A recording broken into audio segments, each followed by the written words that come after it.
Asperger, păi e ca o tufă de zmeură. Pentru că din afară sunt oameni care îi culeg roadele sau îl ajută să se ușureze de greutatea celor roade pe care le are nefolosite.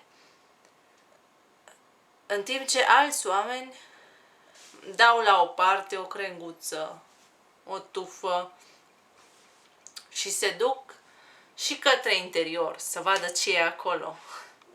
E nevoie uneori să te întinzi mai mult după fructul acela din interior, după zmeură. Cu alte zmeure pe care le vei găsi, s-ar putea ca în interior să fie într-o pâză de paianjen.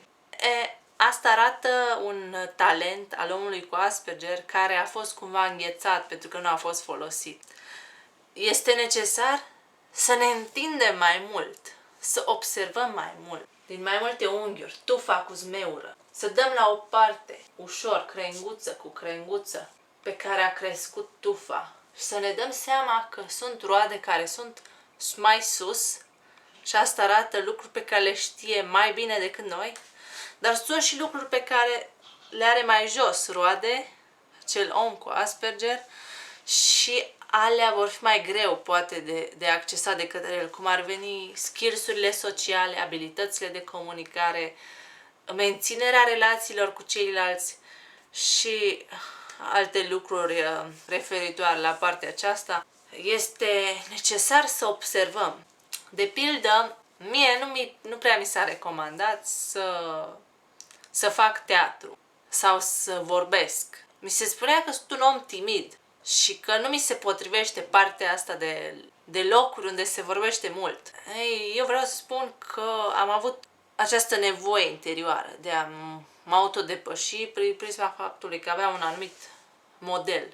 Și pentru că aveam un model, aveam în cap ideea că eu vreau să ajung să am skills-uri de a vorbi în public. Așa că am făcut teatru în timpul liceului, am făcut 4 roluri, nu m-am descurcat artistic foarte bine, ca să zic așa, originalitate artistică la vremea aceea. La vremea aceea îmi doream să fiu cum e modelul și de asta nu prea puneam ce în mine, ci mai mult tehnic și ce mi se spunea ca și detalii. Și am căutat și după liceu, în timpul facultății. Am făcut un curs de improvizație de 3 luni, în anul 2. Am făcut și teatru de forum în engleză, unde am cunoscut oameni din Spania, din Filipine, din Kurdistan și a fost foarte mișto.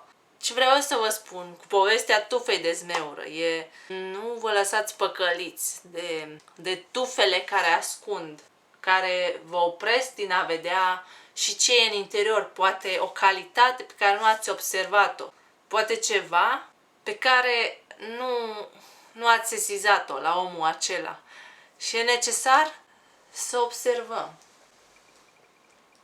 să ne întindem, să depunem efort când avem o tufă în toată splendoarea ei, cu zmeură, să depunem efortul de a o observa, de a o vedea din mai multe unghiuri, de a vedea și ce-i bun la ea și ce are nevoie, poate care e mai jos, și așa putem să avem adevărul legat de o persoană cu Asperger. Deci ne întindem, observăm, explorăm, căutăm, înțelegem mai mult decât căutăm să înțelegem mai mult decât judecăm.